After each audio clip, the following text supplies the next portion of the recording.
took on her current contract. High-Tech, let's leave Kelpie here and explore the marketplace and food. Holy shit. I'm so excited we can finally show you some of this stuff. Let's see what Valkyros has to offer. Not her again.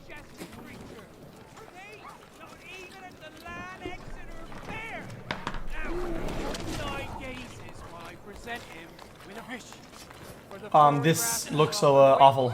I'm not gonna be rude to, I don't know what we're looking at, but it's pretty awful.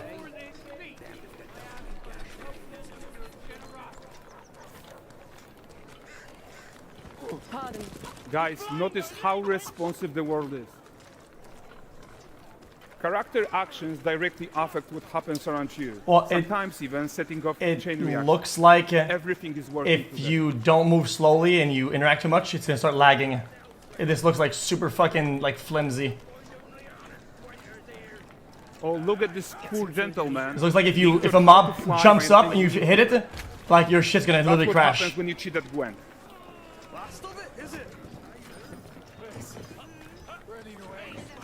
Well, I'm not negative. I mean, I play games every day. I kind of know like what I'm looking at. Like when there's an increase of demand, Okay. it starts to jitter and lag, and like you that means that suspect, he has big his action own will fucking agenda crash. in all of Like, I don't know what to tell you. Again, Wilfred. Get your ass up. That made me dizzy. A typical day's toil. Who in? Ah, with your ass. What news of my wagons? No eternity is taking that damn salt to arrive. I found them. And, well, suffice to say, they'll not reach you.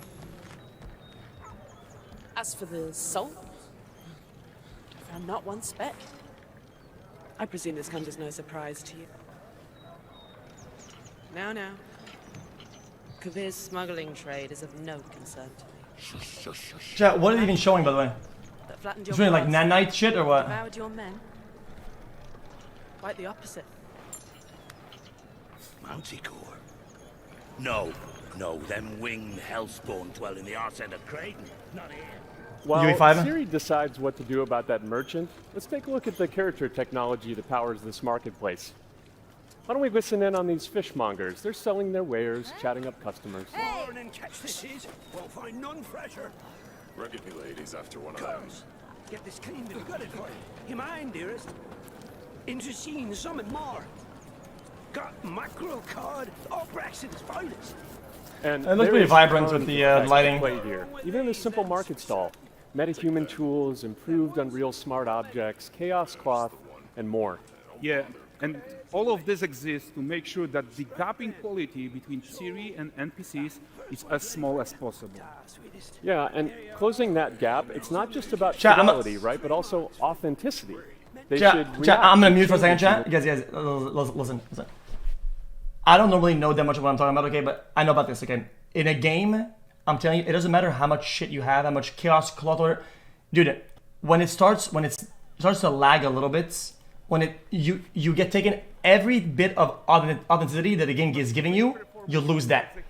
Like lag and blurriness and AI generated frames and fucking bullshit, FSR or whatever, bro. That shit takes all of it away, and I don't care for shit like that if it's not gonna be optimized. I don't give a shit about it. Realism is shit when it's fucking lagging.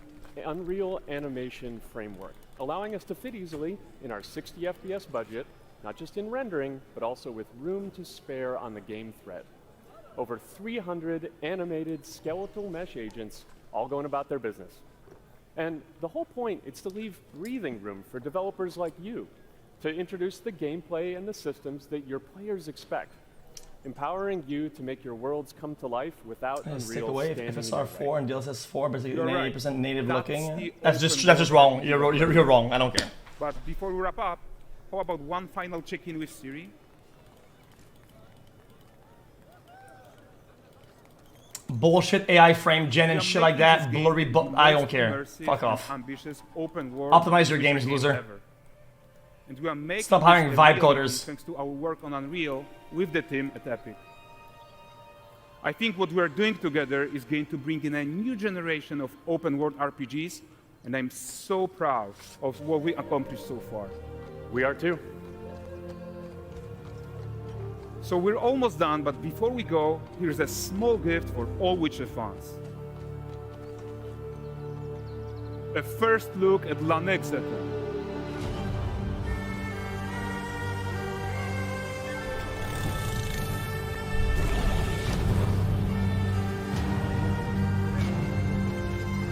Onward, Kelby. We've worked to do. Sick. Yeah, I mean, I like Unreal Engine. UE5 is massive, but Seriously, it looks a lot amazing. And a lot of times we've it's also unoptimized barely and scratched runs the badly. surface of what's coming in Unreal 5.6. So here's Julien to tell you even more. Thank you very much. Thank you so much.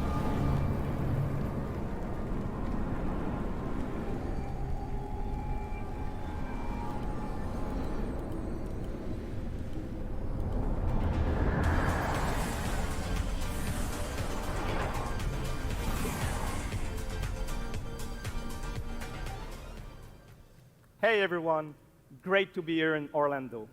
I spent a lot of time on this demo, so I'm happy to be the one to talk about what went into the 5.6. This guy's from Quebec, yo.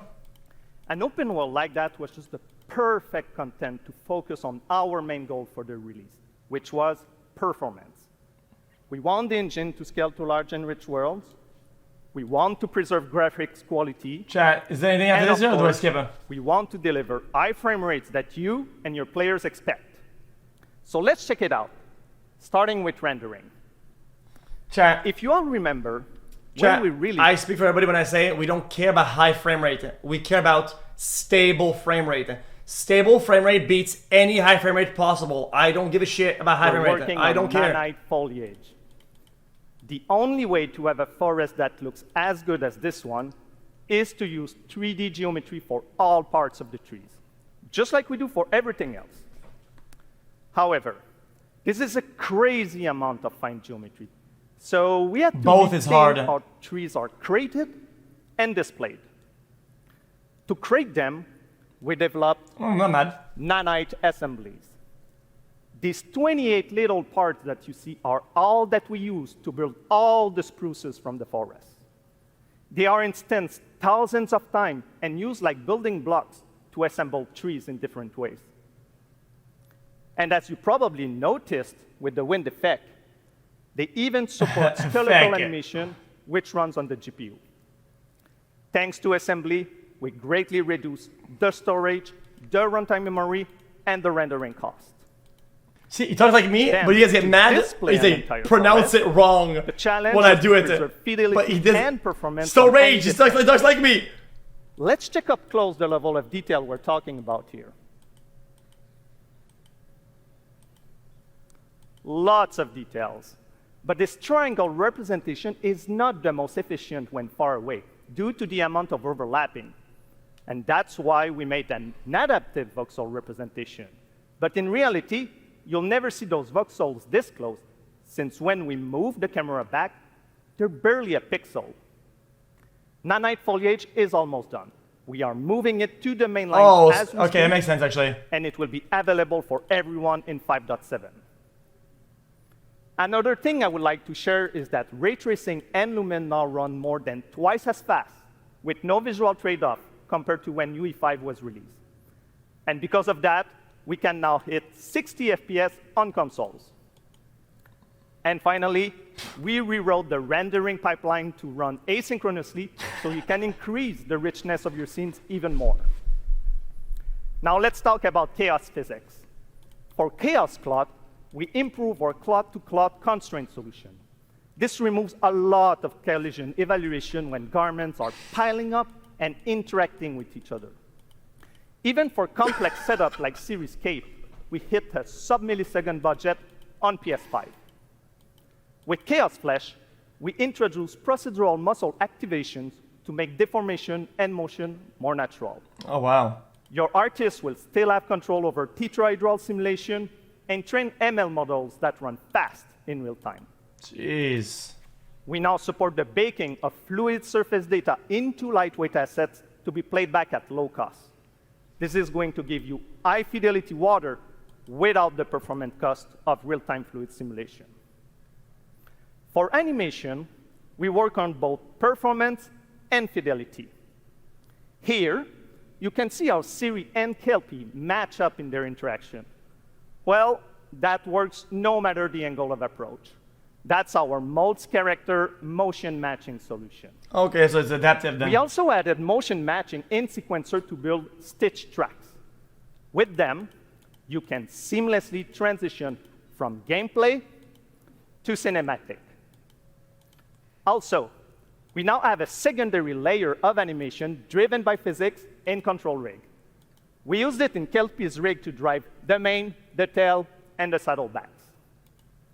And now, I'm happy to announce that all these features are already integrated into our new Unreal Animation framework, which we are releasing as experimental in 5.6. We built it with performance first in mind. Okay. Animation evaluation on our Chad, I'm gonna running see those in of this. parallel of the game thread, which was our bottleneck. And for the other character systems, Chad, is there more of this or not? Do we know? Movement. Well, I kind of like watching it, but I I we can't also chat move them not to work care that much about this technical shit. This is really going to help you create scenes that are crowded and lively. Streaming has always been a big deal regarding performance. And the three biggest improvements we made are physics state creation, which now runs async, improve runtime PCG for ground scatter on GPU, and a new FastGeo plugin to stream static geometry. And just to take a different example, in City Sample, the streaming time was cut down by 90% while moving at high speed.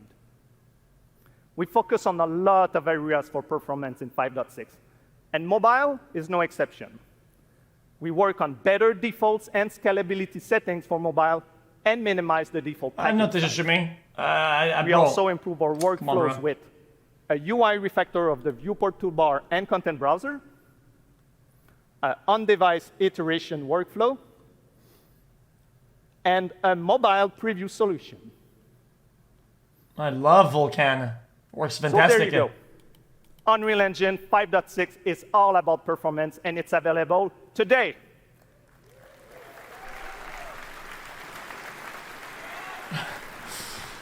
Vulkan will like Vulkant. Please go enjoy the tech talks and session we have for you guys and come chat with us. And now, please welcome Chris from the Metahuman team. Thank you, everyone.